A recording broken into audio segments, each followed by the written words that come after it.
The following program is presented by DSPN Live.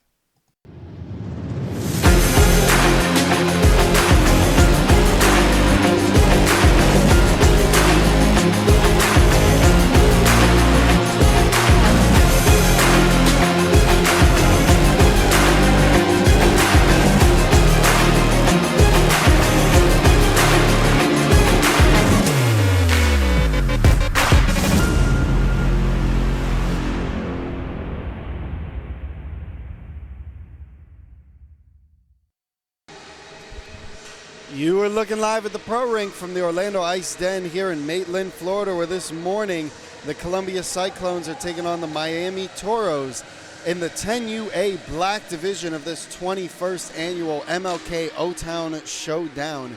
Good morning, everybody. I'm Louis J. DiPaolo Jr. Hope you're having a great day, and welcome to this special edition of Youth Hockey here on DSPN Live. If you're new to the family, take a listen to this DSPN difference and see how you can get involved. We want to bring you the best quality program to watch your favorite player, help grow the game, and create memories that will last a lifetime. Hello, everybody. I'm Louis DiPaolo, and that's the DSPN difference. It's not about us. It's about you and your player, and we're giving you two ways to be a part of the program. You can email us at dspnlive2@gmail.com or call 786-505-DSPN on all play-by-play games and give your favorite player a shout-out. Our officials are mic'd up and ready to bring the action right to your home. Hear them speak with the players and calling penalties just like you're on the ice. Player and coach interviews based on availability for all college and championship youth hockey games. We have DVDs and digital downloads available for purchase on our website within 48 hours after the game. Hook it up to your big screen. Follow us on social media, post the pictures, and help us create memories that will last a lifetime. Friends, family, and military personnel all over the world watch DSPN Live. Now it's your turn to sit back and enjoy the show. So we're back as both teams are lining up to do the customary handshake, a little bit of a tail of the tape.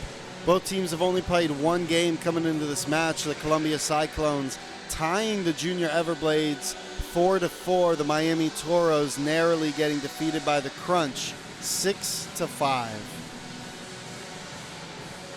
Should have a great game here. The Cyclones from Columbia are rocking the black jerseys with the sharp red trim, and the Miami Toros wearing those NHL-style Rangers jerseys, white, the red heavy with the blue accents. Really cool, really exciting to get into this 10UA Black Division. Curious to see how everything unfolds. Isn't it fun, folks? You know, you watch warm-ups and you think, well, so what? It's just warm-ups. When you're a player, you're watching the other end of the ice, and you're going, oh, my God, those guys look so good. Right? So that's what we had. Both sides look really impressive during warm-up, so let's see what we have as both these teams put it out there against each other as this game begins.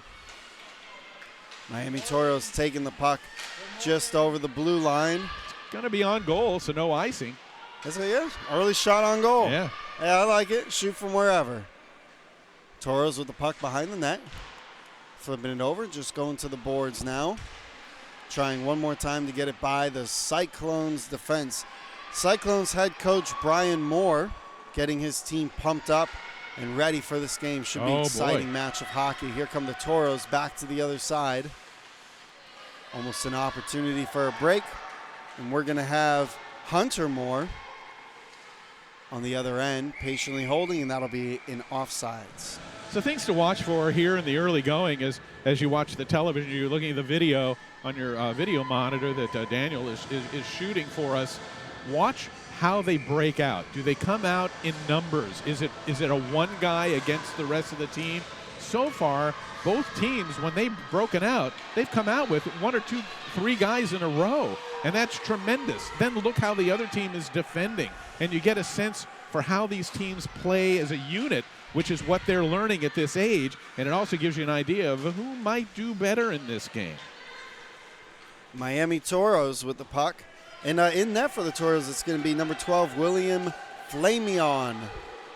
Keep an eye out for him. He's actually a left-handed goalie, so that glove is going to be on the right side. It's always pretty cool to see that, but it is a little tricky for shooters sometimes to adjust to. Miami with a lot of speed coming back to the other side. Missing on that opportunity was Lafonnat. With the puck now, looking to advance it.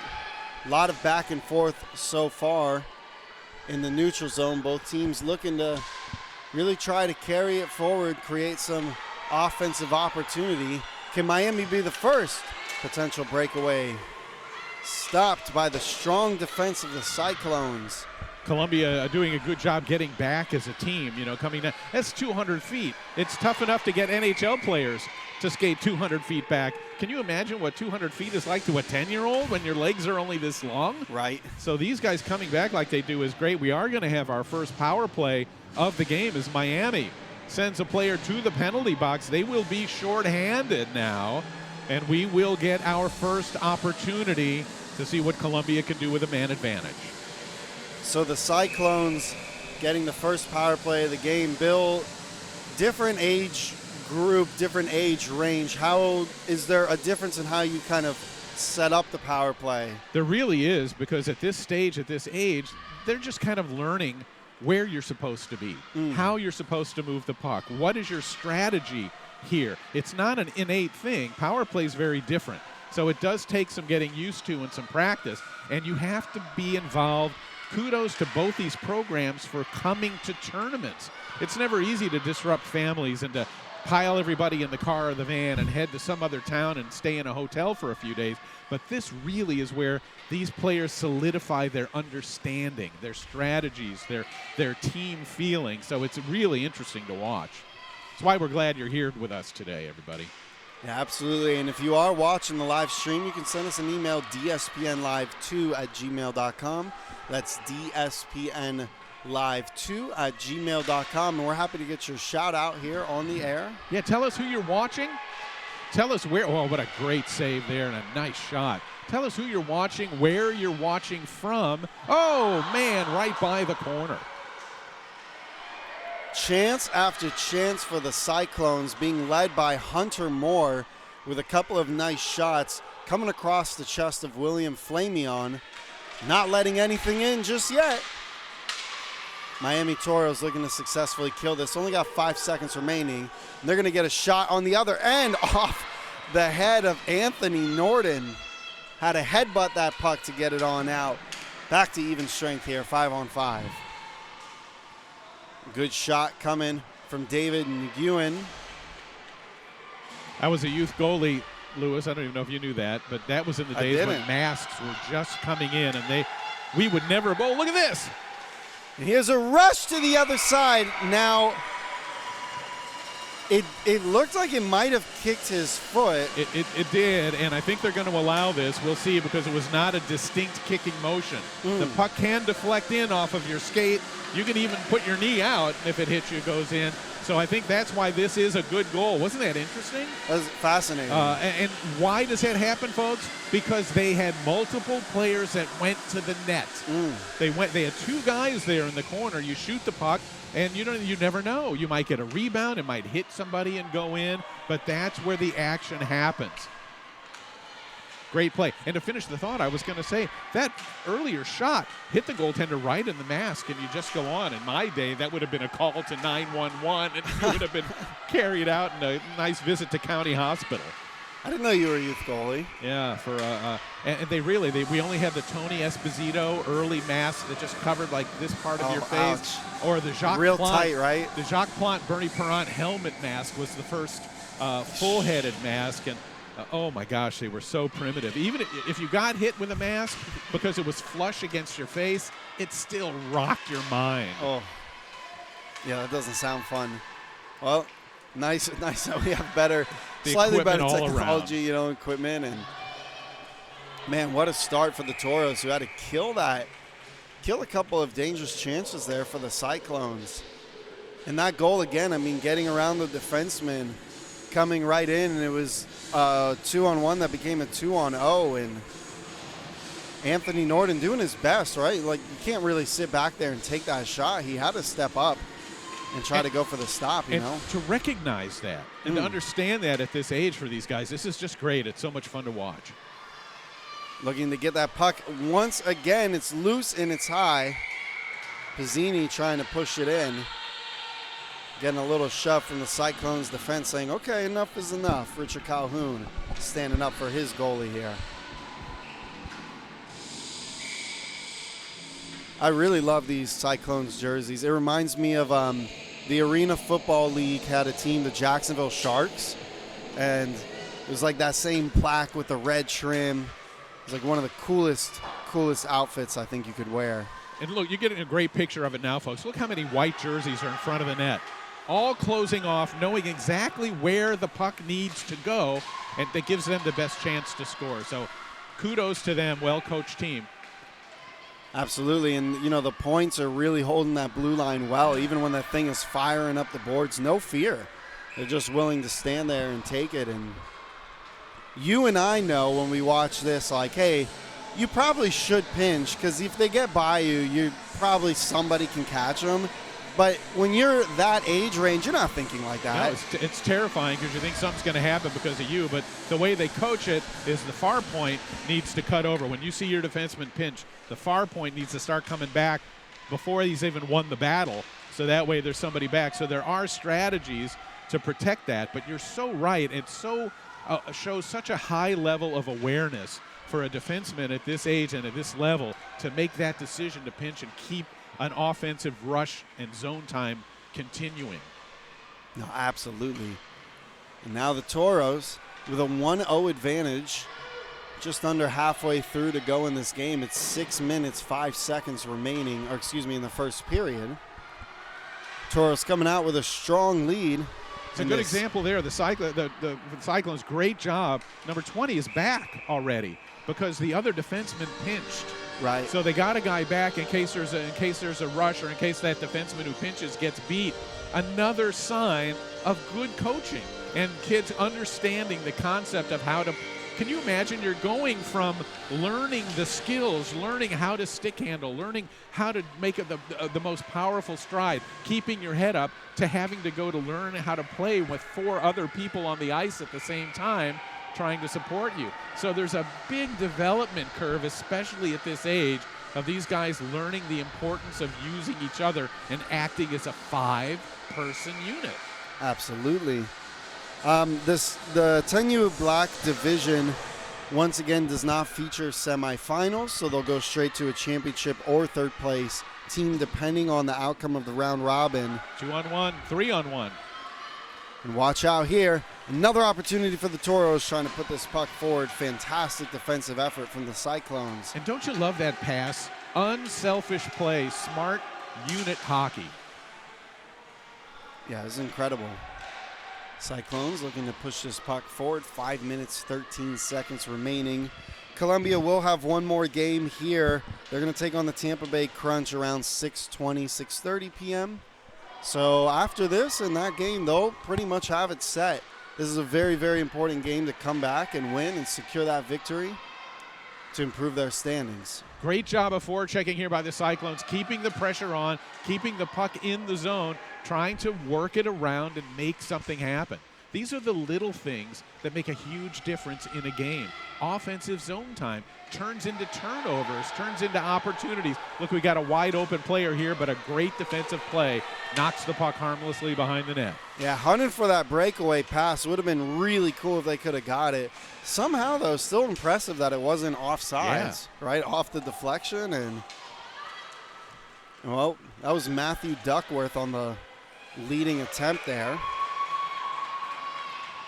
Nice little glove catch for Anthony Norton. You know, for those of you tuning in, I know sometimes you think, okay, what are we going to see here? It's going to be a bunch of individual kids trying to make plays on their own. But we've seen this, Lewis, game after game. These really are players that are acting as a team, and that is really awesome. Yeah, fantastic development. We were talking about it earlier. Just such a different, like, I don't know, it feels so much more composed, poised, than when I grew up playing, Evan grew up playing. It's just a different approach to the game. The skill set you can see is developing. And here comes a rush back to the other side. Miami Toros are getting a lot of rushes early and often. The Cyclones defense not letting many of them become dangerous chances, but still something to keep an eye out on. Right. Cyclones have been excellent so far this game of getting their players back. So they haven't necessarily been odd man rushes, and that's why they've been able to limit the level of chances that they've been giving up. Really hard shot, just a little bit wide, but almost a dangerous challenge against William Flamion, who once again is a left-handed goalie. He's got that glove in the right side, so you're going to see them try to challenge maybe low on the glove or high on the blocker, although he does have really good size at his position. Just standing up, he is more than able to cover a large portion of the net. He did a great job there, dropping to his knees and doing going into the butterfly and controlling the rebound. Here's a break. Maxime Hernandez with a hard shot, just going a little bit wide. Getting some applause from the parents there. You know, that's one of the few breaks that we've seen. Everything else that they've done so far has been as a unit. Absolutely. Which is unusual at this age. Really great awareness to hold on and not go off sides there, as they were waiting for Matthew Pizzini to get back. Miami Toros getting one more shot on net. Nice little deflection. Good save from Anthony Norton. And on that last break, Maxime Hernandez was just hanging out at the blue line. Yeah. Waiting. Then they finally threw the pass, and he caught it. And I think that's what Coach is saying, right? Send the boys. Against 90% of teams, that'll work all the time, every time. Against the well-coached teams, they pick that up. They see that's happening, so they've got a guy who's responsible for covering the floater. And we've seen that on both these sides, so it's very exciting to see. Whoever you're watching is part of a decent, really good program. Hunter Moore, who we would assume is son of head coach Brian Moore, leading the rush, and he's been a great offensive presence so far for the Cyclones. Looking to get a shot from the point. Watch out, though. Toros sending 3 guys up. Somehow, luckily for Columbia, able to get that puck forward. Yeah, it's because there's no panic in their game. They just stay focused on the task. Here's comes a break. Rush, yep. Miami, 2-on-1. Trying to use the backhand to flip it forward. Anthony Norton diving on his belly. Like jumping in the pool in the summer, able to get that puck over to the side. Coming back now is Hunter Moore for the Cyclones. Getting some screens to shoot. Can't quite get it through the Toros defense, who pushed the puck and now able to get it out of the zone. Cyclones recovering in neutral. I'm sure as you watch, folks, you're noticing that, especially at this age, and even more so as they age up, there's a huge difference in size amongst the players in this age division. And that's one of the beautiful things about hockey. It's not the size of the player, it's the size of the heart of the player. And we're seeing a lot of the smaller guys who maybe get passed up at school when chosen to play football or playing soccer or some of the other sports. But hockey's the great equalizer, because even if you have a dominant individual player, you cannot be successful unless you have teammates around you who feed you and help you. And that's why you see it's such a confidence builder for players of all sizes, shapes, talent levels, and experience. So it really is a special feature of hockey. Hockey and chess, right? The only things where size doesn't matter. It'd be nice if you had team chess. Oh, that would be cool. You had 5 guys on one side of the board going, no, don't move the rook, move the knight, you moron. That would be fun. Have you ever heard of hand and brain chess? No. It's like when you actually do get in teams, and then somebody will say like they'll tell you rook, but they won't tell you which rook, and so you have to figure out choose. the move. Or they'll say pawn, and you have to figure out which pawn to move. Wow. Anyways. Well, why? Chess isn't hard enough? But, all right, well, puck back for the Cyclones. Just about 40 seconds remaining here. Score is still 1-0 after that rush from the Toros that were able to put that puck in on the little bit of the breakaway. It's been nullified since. Columbia Cyclones doing a great job shoring up the defensive, clogging up the middle, not allowing them to get through. Morrill just 18 seconds if they're going to go for that final shot. Got to make that surge now. Careful not to go off sides. Here's going to be a rush. He's got a chance as Sebastian Romero putting the puck in net, and it's going to be a save for William Flamion with just 4.2 remaining here in the first period. And you think this would be a first period that both teams would be pretty happy with? For sure. Yeah, absolutely. I mean, besides that breakaway, you know, hey, you're doing a good job putting it on the offensive end. Seems like the Toros are getting a significant amount of rushes, though. And that is, the Luis DePaula Sr. We would show it to you on camera, but trust us, you don't want to see that. Columbia Cyclones winning the face-off, and that's going to do it. The end of the first period. Luis J. DePaula Jr. with Mr. Bill Schaefer and Daniel Miller. We're coming to the first intermission. We'll be right back.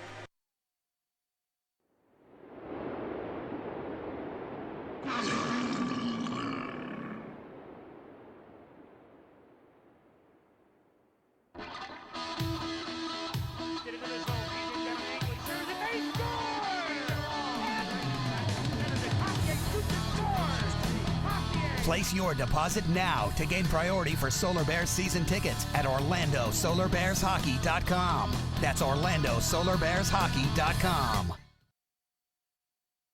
Brain injuries happen to more than just football players. In fact, studies show that car accident victims are likely to suffer brain injuries. Headaches, dizziness, and blurred vision could all be signs of traumatic brain injury, and all brain injuries are serious. At our firm, our attorneys are trained to look for the signs and symptoms of brain injury. We know the science and the right doctors so that you get the right care and your injuries are appropriately diagnosed.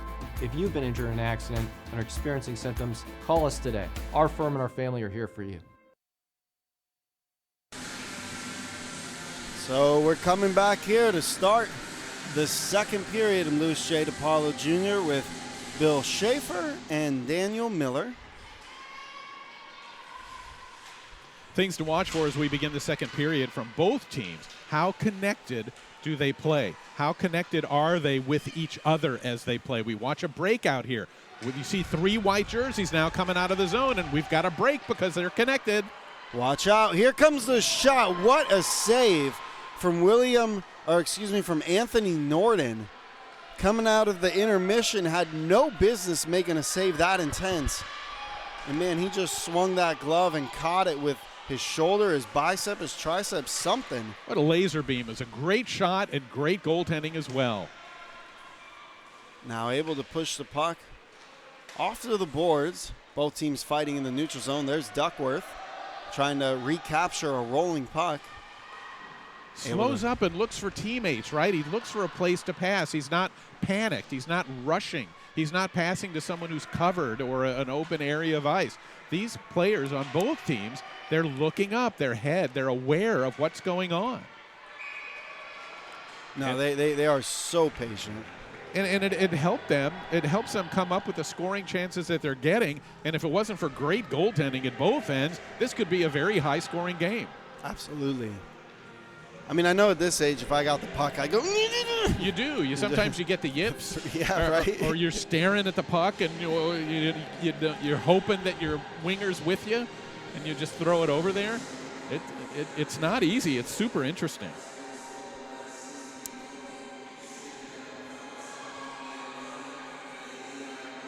Yeah, definitely a little bit of hope for sure. Just firing that puck. But that's why, too, sometimes when you mention all the white jerseys in front of the net, that's why it can be so effective. Yes. Because it takes pressure off. You don't have to think. And this angle that we have, folks, that we were able to show you at home, that gives you a great look at exactly what we're talking about. And it helps, what to watch for when you're at these games. Toros surrounding the net. That puck is still loose. Looking to try to see if they can pop that in and squeeze another one by Anthony Norden. Score is still 1-0. Just about 10.5 remaining in the second. Opportunity for a break here, but excellent defensive hockey from the Toros. Carolina doing a great job, though, of covering the points on the strong side, taking away the breakout opportunity, and they're keeping this play alive. Still waiting for that breakout player to sort of emerge for the Cyclones. We got a couple of guys on the Toros that have shown that willingness, and just like you see now, they really do have that speed to create those odd man rushes. Columbia having a tough time breaking through the Toros defense. And credit to Miami for really playing an astute game. Great job there. Look at number 63 on Columbia in the corner, battling against a player that's almost twice his size. He's the one that came off the bench in the middle of that 2-on-0 against, flew across the ice and thwarted the 2-on-0. So it's another great example of it's not necessarily the size of the player, but it's the determination and the heart that really helps these players contribute to making their teams as successful as they are. Yeah, and that's Richard Calhoun we were referring to on the broadcast there, who was also chasing down the puck, using that pressure to create a little bit of separation, and finally they're going to get some breathing room here for their own squad, who was hoping for a change. They're going to have to face one more time the Miami Toros offensive forecheck. Watch them break out here. The Toros doing a great job of flooding the strong side of the ice to try to keep the puck in. Great job by Columbia here to get past that and to move the puck up the ice. Yeah, David Nguyen is wisely, he's kind of going to the left, going to the right, couple nice moves, not really panicking. And they do have two guys in front trying to get it to him. Was more opportunity for Hunter Moore to bury one, and that was a great chance for the Cyclones. And you had a great look at it here on our DSPN cameras, and it was an awesome offensive play. Yeah, you mentioned the white jerseys. That was two guys hanging out right in front, and almost a chance to bury it. And a lot of times, folks, it's coaches are watching the scoreboard, but really not. You're looking for plays like that because the more they're aware, and if they can continue to push and see those opportunities, that's when you know you're going to have a team that's going to find success. Great save from William Flamion, who right during that last whistle, he looked up to the booth. I waved to him. He waved back.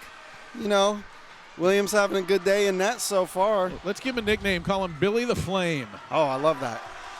Yeah, that's great. Who's in nets today? Billy the Flame. Duckworth now with the puck, advancing it forward. Toros doing an awesome job in the neutral zone as well, and like Bill mentioned, just really flooding that side where the puck is coming to, making it tough for Columbia. The only chance they would have is to flip the field, as they would call it in soccer, switching it to the other side. Offsides here.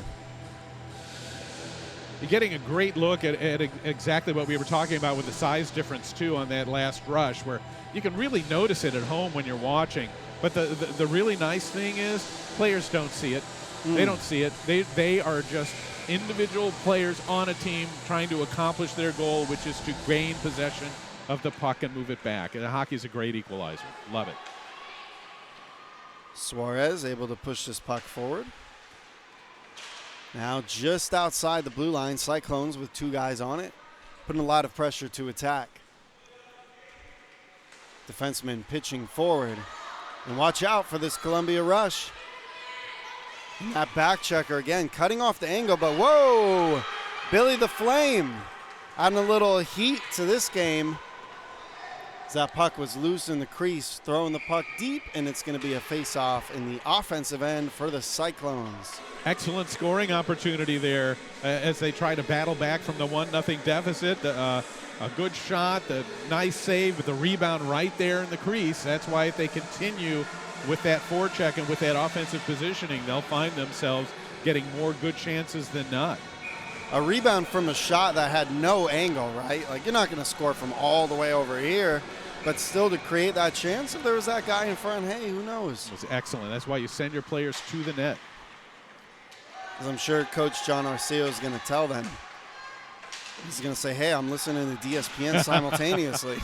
They have a great idea, right? But, yeah, it is, to your point, just shoot, and crash. I mean, I don't understand why all the players don't have earbuds in and are listening to us right now. It would be too much of an advantage. or the opposite. Just clearing the offsides now. Miami Toros losing that puck. Now the Cyclones fighting to come back to the other way. And watch out. Now take a look at this too. Sidney Struble rocking the mismatching laces, neon green, neon pink. It's pretty cool to watch. Oh, what a great breakout. It's beautiful, and they got to rush back to the other side now. They do. There's always someone to pass to. Yeah, it seems like Coach Brian Moore, Arcio, is telling Miami, really just keep sending those guys forward. We'll figure out a way to get you the puck.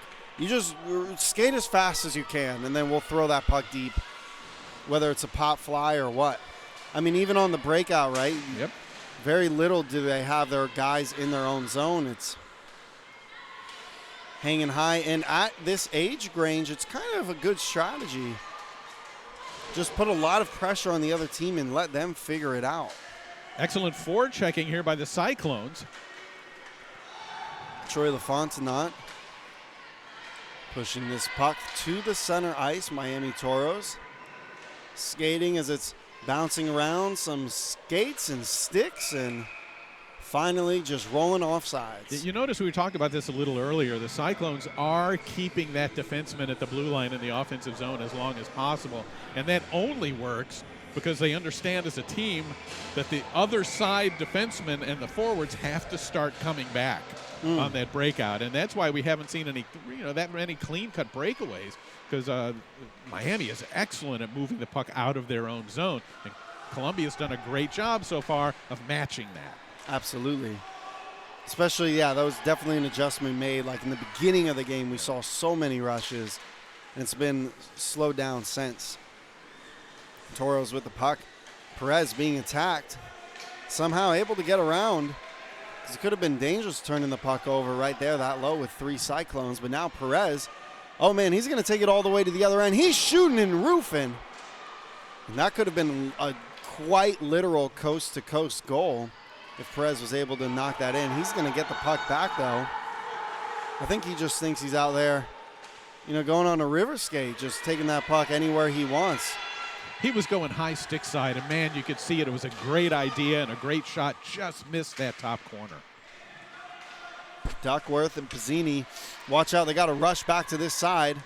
Got to stay on sides. Oh, just narrowly. A little too excited. But Duckworth and Pizzini and co had that chance there.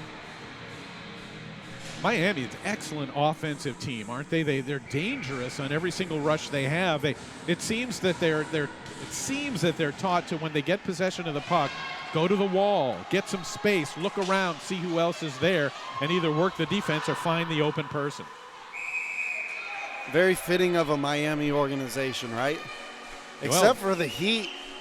I think everybody's always all offense, all offense, all offense. It sure does make a difference to have a team like the Panthers in your city.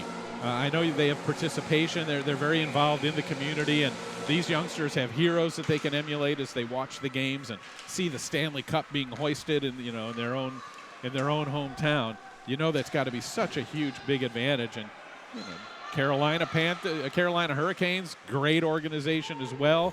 And again, these are real icons for these young people. These are real role models, and hockey community is very supportive of youth hockey.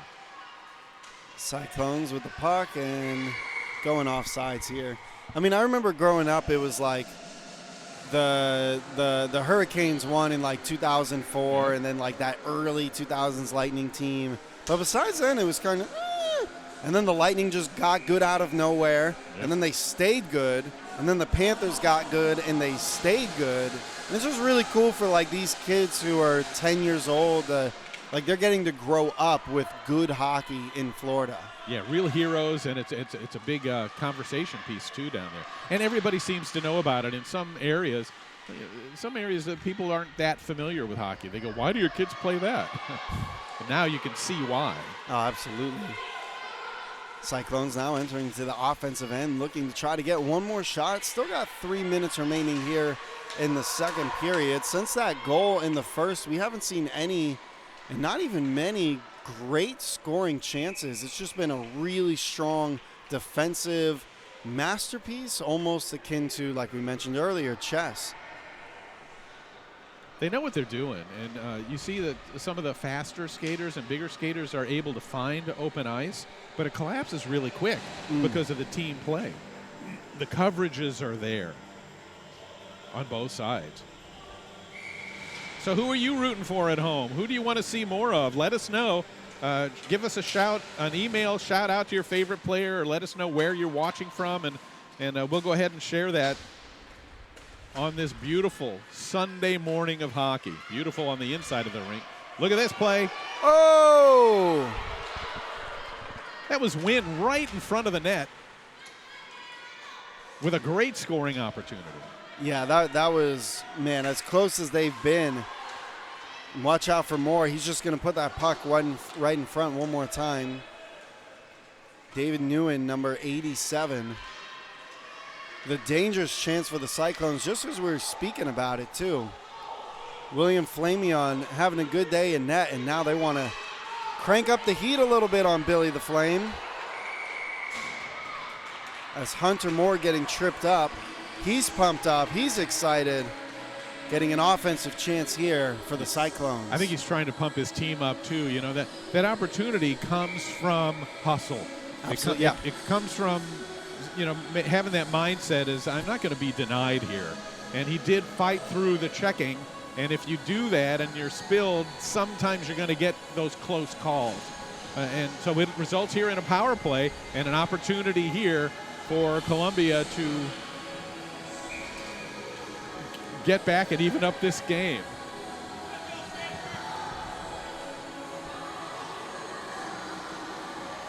Maxime Hernandez. Is that Kyle Schreck? Yeah. One of the officials, I just left the ice for a moment. Is Kyle Schreck, great person, somebody who's been involved in youth hockey for so long. We do want to talk about the officials. Most times they just draw the ire of fans, but they're so important. They are coaches on the ice for these youngsters. They care or they wouldn't be doing this, and they really are invaluable if we just kind of like take the partisan part out of it and look at them as teachers. We love the officials, and we're so grateful to their efforts here in the hockey program. Couple of nice moves. Solo effort was Pittman getting around a couple of guys. Billy the Flame poking his stick there. Dangerous opportunity. Cyclones trying to capitalize here on the power play. Not going to be an icing. 1 minute, 20 seconds remaining. Still got 40 seconds on this power play. Cyclones patiently holding the puck. Firing it a little too hard for his own man. But watch out here. Man, Miami Toros, they only got 4 guys on the ice, and all 4 of them were at that puck. Right. They back checking. As a unit, they just swarmed the puck. And Carolina did a real good job there moving out, 2 guys coming up, and they use each other. They were passing the puck nicely. Here we go again, another example. Now the forwards need to get into the zone, and they do, and they hold the puck in. Able to just flip it over the defense, only 5 seconds remaining, so we're about to come to even strength. Successful kill for the Miami Toros, who despite one early opportunity were very solid on the defensive end, not allowing any chances for Columbia Cyclones to get through. What a great pass that was. Got through with 6 guys, maybe? Talk about the awareness to find the guy in the slot. But see, you know where to look because you're coached to know where the players are supposed to be. 20 seconds remaining. It's a 1-on-2. Good close-up shot of the battle. And there's a great shot right in front of the net was Pittman trying one more time on this shift. And with just 1 second left, that's going to do it at the end of the second period. Miami Toros still 1, Cyclones 0. We'll be right back. For all of your mortgage needs, think Seminole Money Tree. Our dedicated staff delivers exceptional one-on-one service that is second to none in the industry. Yes, the American dream of home ownership is alive and well, but it takes the right team to make it happen. We offer FHA, VA, and conventional financing anywhere in the state. For more information, visit us at SeminoleMoneyTree.com, established 1986. Brain injuries happen to more than just football players. In fact, studies show that car accident victims are likely to suffer brain injuries. Headaches, dizziness, and blurred vision could all be signs of traumatic brain injury, and all brain injuries are serious. At our firm, our attorneys are trained to look for the signs and symptoms of brain injury We know the science and the right doctors so that you get the right care and your injuries are appropriately diagnosed. If you've been injured in an accident and are experiencing symptoms, call us today. Our firm and our family are here for you.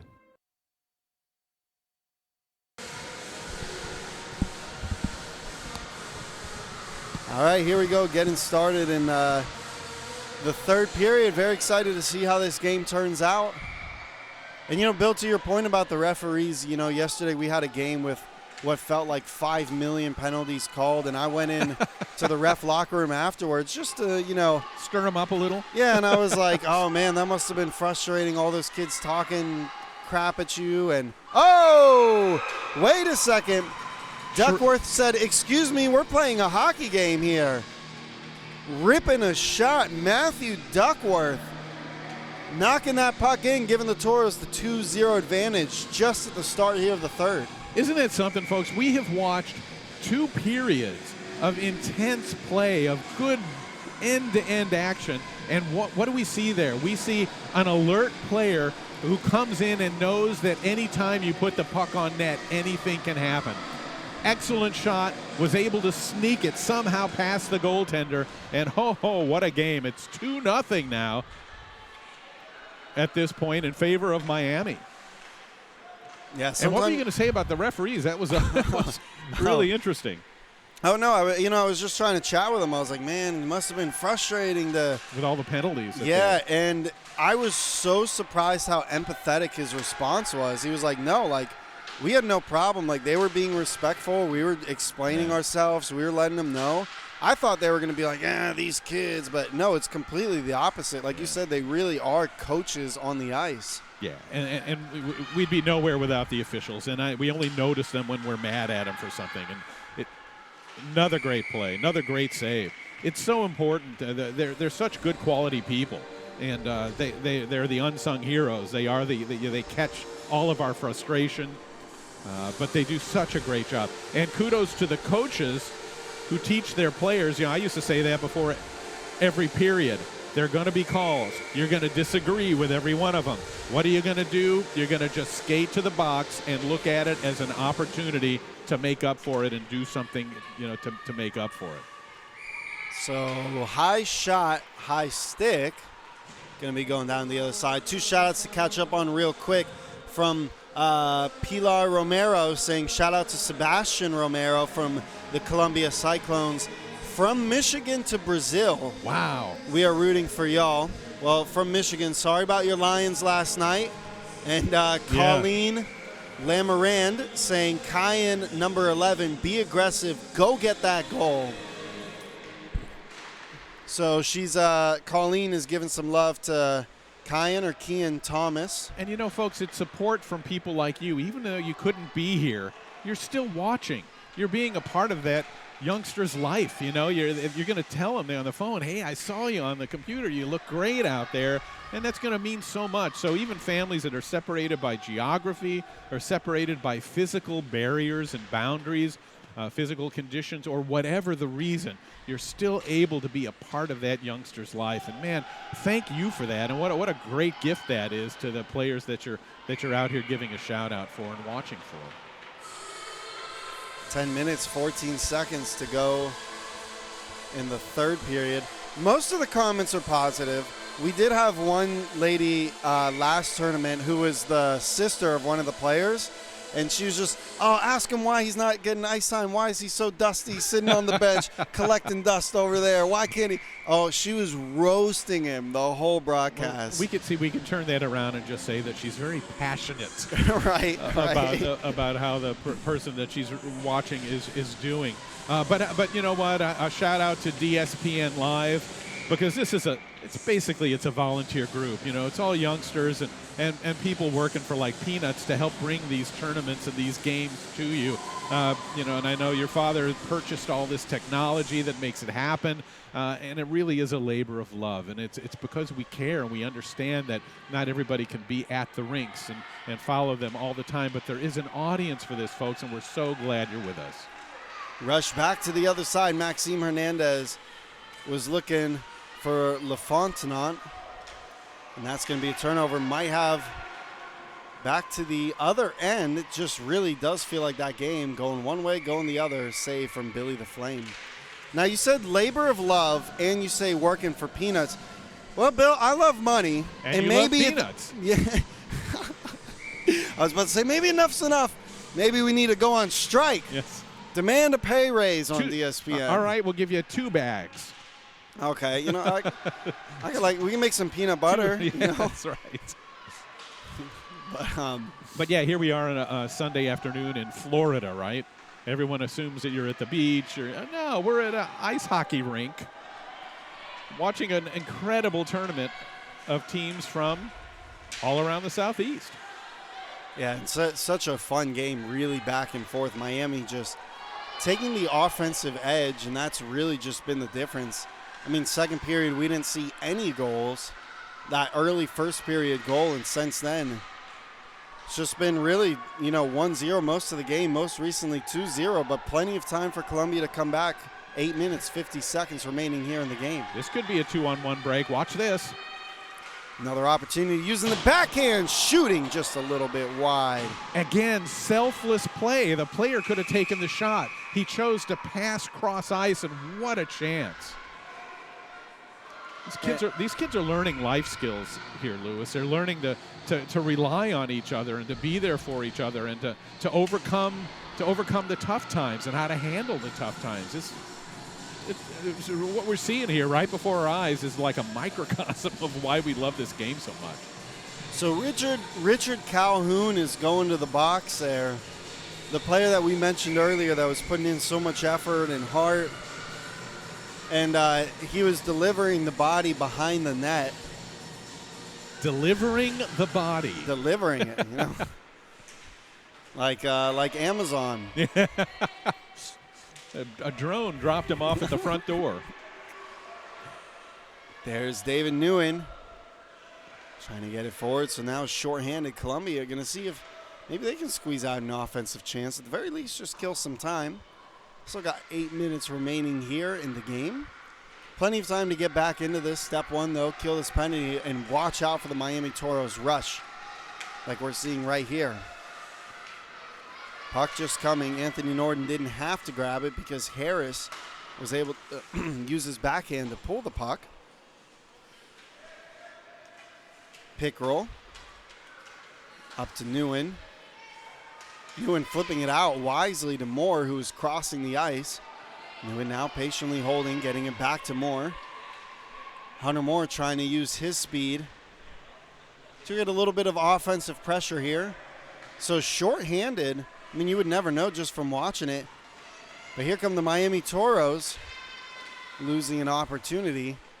But credit to the Cyclones here. They've just really taken this chance down 5-on-4 to create some offensive pressure, ironically. Yeah, they really have to think that way. You can't just let these time run off the clock without and they've got such good offensive players out there as well. Look at Wynn coming right up the middle. He's got half the team chasing him around, but yet he's still, here comes a big chance. Schroeder trying to use the backhand. Nice save from Anthony Norton on yet another breakaway from the Miami Toros, who feel like they've just been getting so many this game.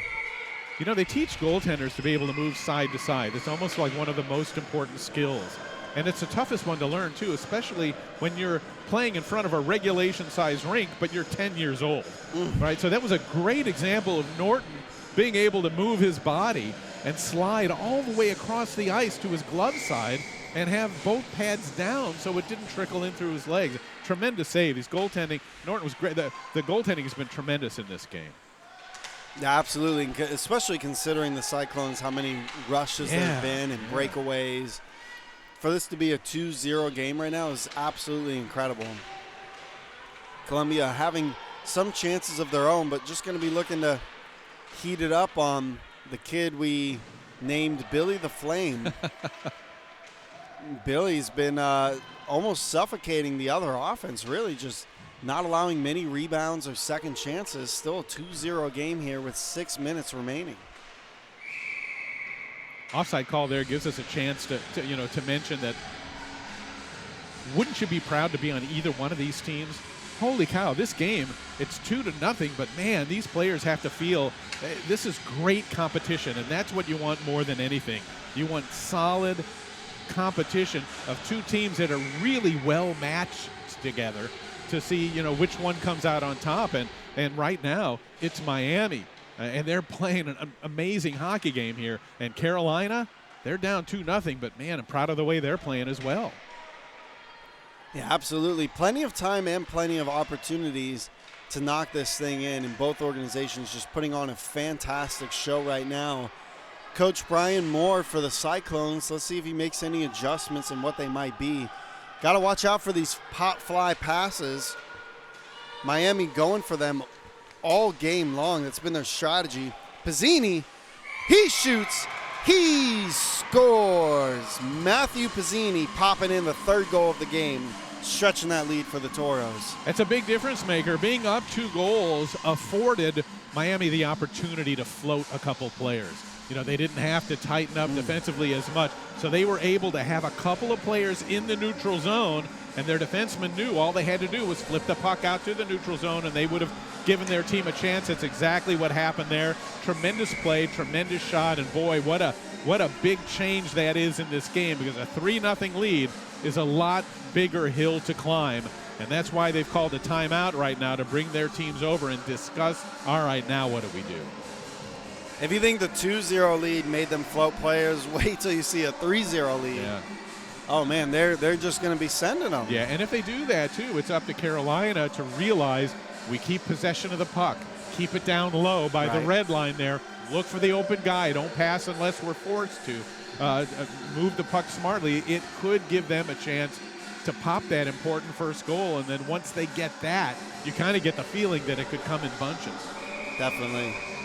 It's a really good point, too, right? Because if you had that puck and you were maybe just going for a slot pass that wasn't there, oh, man, puck's coming back the other way. 3 guys now. Yeah. I mean, we saw it. We saw it happen. They just sent 2 guys on a rush, threw a pop fly, and see if you can catch the jump ball, so to speak. I just really, really, really love this game plan for John Arceo, head coach of the Toros. He's been so aggressive with his wingers and, just creating some massive chances for Miami. Taking a hit here. It's going to be a penalty. So Toros coming up on the power play. So it wasn't the hit that you saw on your screen. There was a play in the neutral zone, or they called it a trip. As both players were going to the bench, they kind of came together. So what does this do, Lewis? This really opens the door for Carolina. Opens the door to the penalty box, unfortunately. That's right. Look at that door getting open. So both players went off, right? So I guess it was the hit and the trip probably. Yeah. Well, it opened that door. It did open the door. We saw the door open. Sometimes it's an alliteration and sometimes it's not. Yeah, sometimes it's quite literal, know? Yes. But, hey, 5 minutes, 10 seconds here in the third period. Score is still 3-0. Man, really want to see if they can push this forward. Try to, create an opportunity at the very least. Just get a shot on goal. Hope to see if you can catch a rebound. Oh, man, what a great chance. That's Wynn, again, loads up the wrister, hit with a high stick, so they'll blow that down and have a face-off in the circle right out in front of the netminder. So that shot there shows you how quickly they could get back in the game. If that would have been a millimeter to one side or the other, we would have had a 3-1 game here and a whole different look. Oh, yeah, absolutely. And So with still plenty of time, too, There's no quit in Carolina, and Miami is not backing down an inch. I love the decision from Brian Moore to call a timeout after that third goal. Really try to recenter the focus. Don't let the kids feel down. Hit them with some energy and momentum and encouragement. Hey, come on, let's go, let's go. Big face-off win. Both defensemen stayed at that blue line to help keep that puck in. 4 minutes, 33 seconds left. Got to start to look to make something happen soon. And just really starts with pushing that puck on net, but we got an injury here, so. Yeah, when they were fighting for the puck at the blue line, the Carolina player shot it into the zone. They came together, and it looked like a stinger on the arm maybe at the time, but definitely shaken up there. And the referees blow the whistle just to make sure everything's okay, and the player is up on his feet now, moving back towards the bench. Man, you learn a lot individually about being a perseverance, you know, and getting up, getting on that bench, being ready for your next shift. Speaking of getting up, I'm looking outside the window, and it just looks so dark and dreary out. How nice is it to be in this bright lights and kind of like a fast, warm, exciting atmosphere. We're in Maitland, Florida, just north of Orlando proper by about 10, 15 miles. And, yeah, it's a rainy day here, forecast for it to be a little bit dark and dreary for most of the day. So we got a great day of action, hockey action on 2 sheets of ice. Make sure you stay with us as this tournament progresses. Just under 4 minutes remaining. It's 3:57 here. Speaking of 3, the Miami Toros still holding that 3-0 lead. And now they got a 3-on-2 rush back to the other side if they can capitalize on it. Those were 3 good examples of using the number 3. Nice. And just going off sides.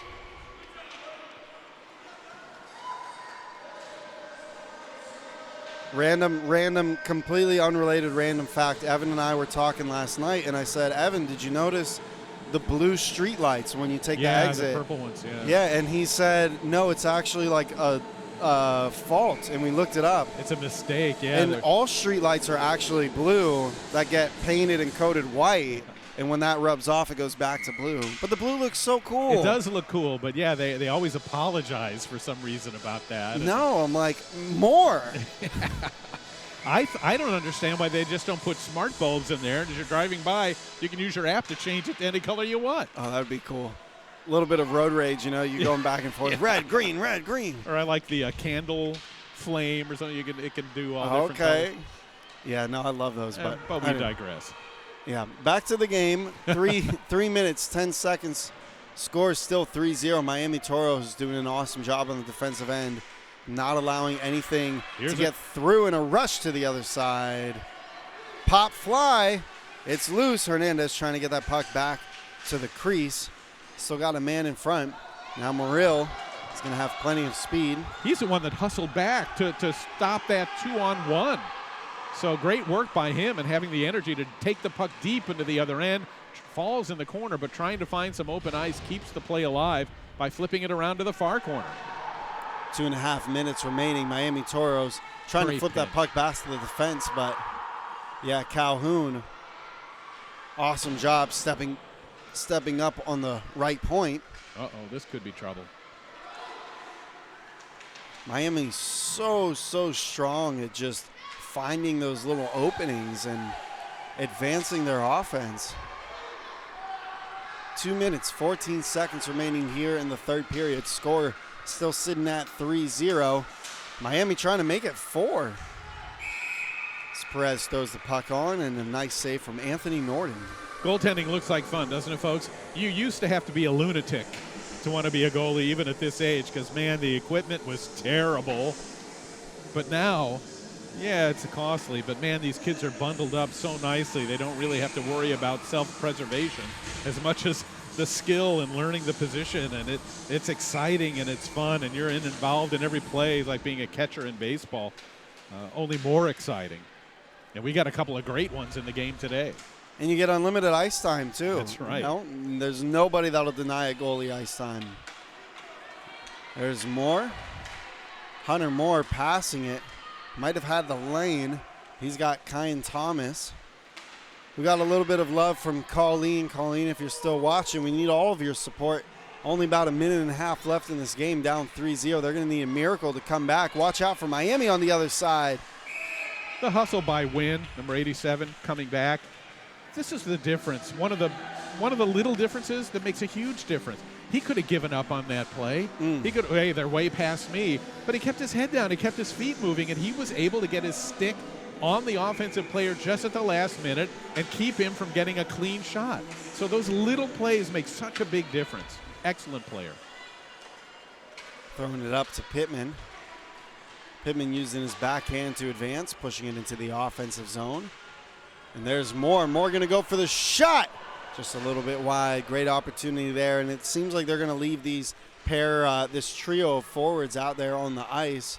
If someone's going to be able to score, it's got to be these guys right now for the Cyclones. Trying to catch it to Hunter Moore, sitting in the slot. Miami Toros, oh gosh, looking for a break of their own once again. Losing the puck just narrowly. Now Hunter Moore on the other end. He has an opportunity, shooting, just going a little bit wide. Credit to the Toros defense. Talk about not giving up. Oh my gosh. All the way from behind, having no business stopping that shot. Still able to get a stick on it.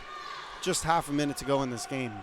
Yeah, Miami's done a fantastic job of limiting those offensive chances and really helping their netminder out by not having to, stopping the main shot, but not having a second and third shot to have to follow up on. So Miami Toros with just 20 seconds. Looks like they're going to hold on to this lead. Escape here with a 3-0 victory that just saw them using stronger and stronger positioning over time. Hunter Moore gets one more shot going behind the net. And that's going to do it. Congratulations to both teams, but in particular the Miami Toros for a fascinating and fantastic offensive match that saw them create chance after chance, winning this game 3-0 against the Cyclones. Any final thoughts? I think it's a great victory for both teams. There's plenty to take away if you're Carolina. Plenty of really good things that happened in this game. And if you're Miami, you dominated. Nothing happened bad against you. You were able to keep your poise the whole way. They kept their foot on the accelerator, and they played an excellent hockey game. Great job from both coaches. Thank you guys for joining us here on the broadcast. All these games will be available after tomorrow. We're going to throw them up on the website, so you can get those for digital download, DVD, however you'd like. Let us know, shoot us an email, or just check it out at the web store. Thank you guys for joining us, and we'll see you later for the next round robin, then the semifinals, championship, and all that.